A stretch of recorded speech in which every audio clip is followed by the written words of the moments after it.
So let's have an exploration of Schrodinger's model of the atom. So Schrodinger was a German physicist who extended upon the work of de Broglie. So if we would quickly recall to what de Broglie said about the atom, what de Broglie said is that electrons, and actually all matter, behave as waves, right? And he explained how we're able to get the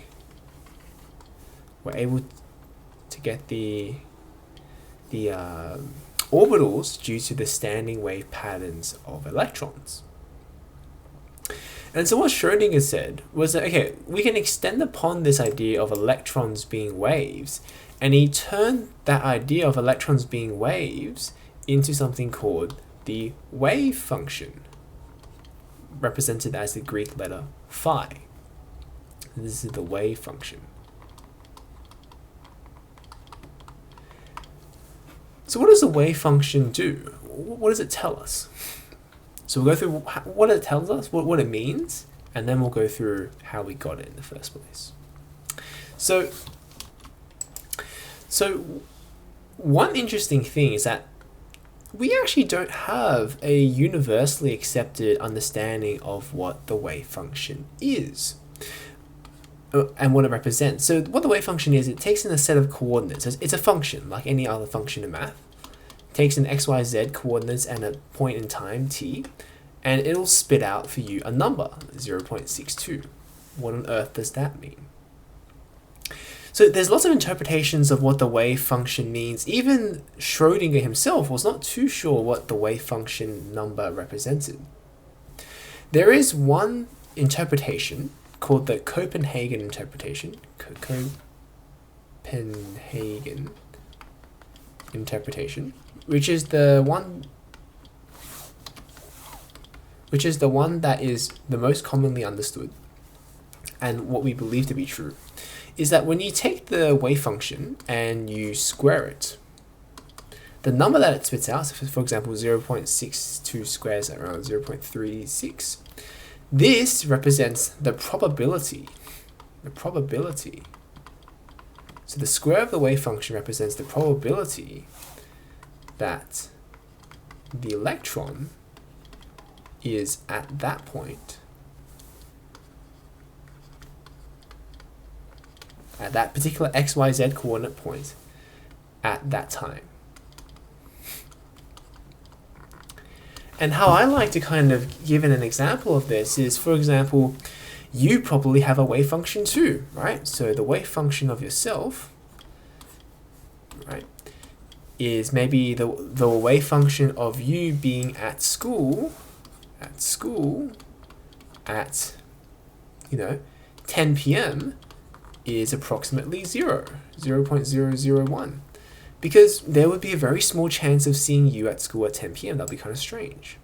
However, the chance of seeing you at school at maybe 1 p.m., well, you should be at school. It'd be pretty bad if you weren't at school. That might be a 0.9.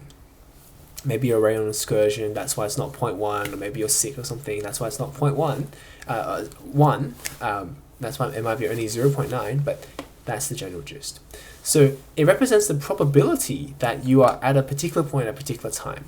Now, for your parents, they don't necessarily know that you'll be at school at 1 p.m. What if you're on your way home because the class was cancelled? What if you're feeling sick, so you're coming home? What if you had to go and leave for an excursion?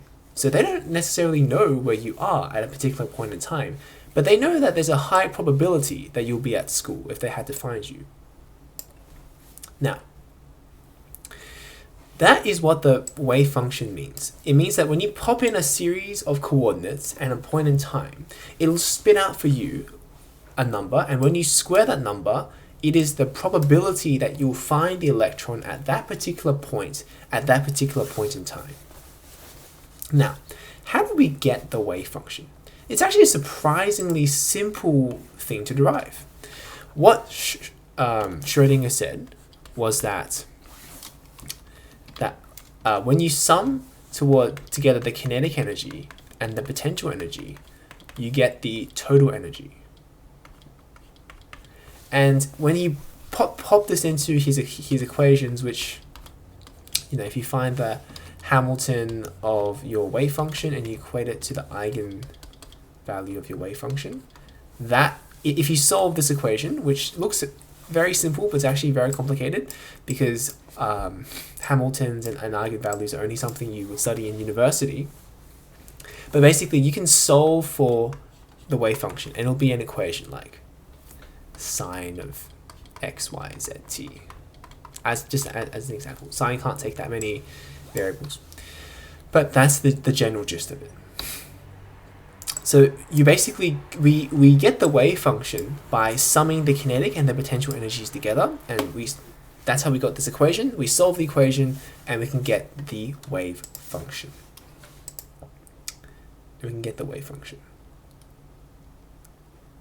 Now, what does this really mean for our model of the electron?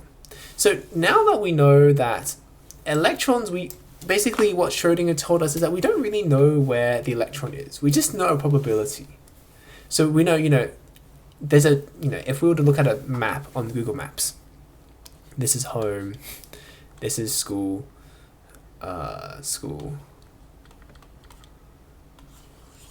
and so your parents have a pretty good guess. You'll be somewhere within the school. They obviously can't know exactly, which classroom you're at. So it's just a kind of fuzzy cloud. There's a high likelihood that you're somewhere at school. There's a very low chance that you'll be in, Japan, right? Very low chance. And there's a similar kind of thing with the wave function. What the wave function will tell us is because we don't know a particular point or where it is, the wave function creates for us the concept of an electron cloud. So an electron cloud is a region of space where the electron is likely to be. So let me give you an example of this. So if you have a look at this diagram, all of these points represent where we might expect our electron to be. And so you can see it kind of looks like a sphere.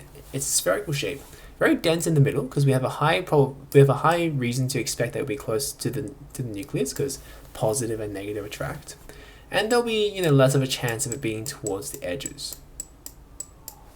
Just like you would expect your child to be close to the school, and there's a lower and lower chance of them being far away from the school. And so these actually manifest as shapes. So for example, we have the S shell, which is just a sphere, as what we can see on this left image. There's also P shells, D shells, and they all begin to take really weird, kind of funny looking shapes. But these basically these are based off the angular momentum of the electrons. Angular momentum of electrons, and that causes these different shapes. But that's not too important. Basically, Schrodinger predicted that the electrons would exist in electron clouds. So they don't exist. What that means is that they don't exist in these nice, perfect orbits anymore. They don't go around the atom anymore. In fact, we don't know where they are. They could be here. They could be here. They could be there. They could be over there. We don't know. You don't know until you look at it. You don't know. Just like your parents, they don't know where you are until they check up on you. They don't know where you are, right? There's just a general probability that you'll be somewhere around there. And what he'd said with these electron clouds, so these electron clouds, if you study chemistry, you'll recognize these as SPDF shells. If you don't, just that this shape is called S, this is called the P shell, this is called the T shell. So this is called the SPDF model. But that's about it. Thank you for your attention today, and I wish you all the best. See you again soon. Bye.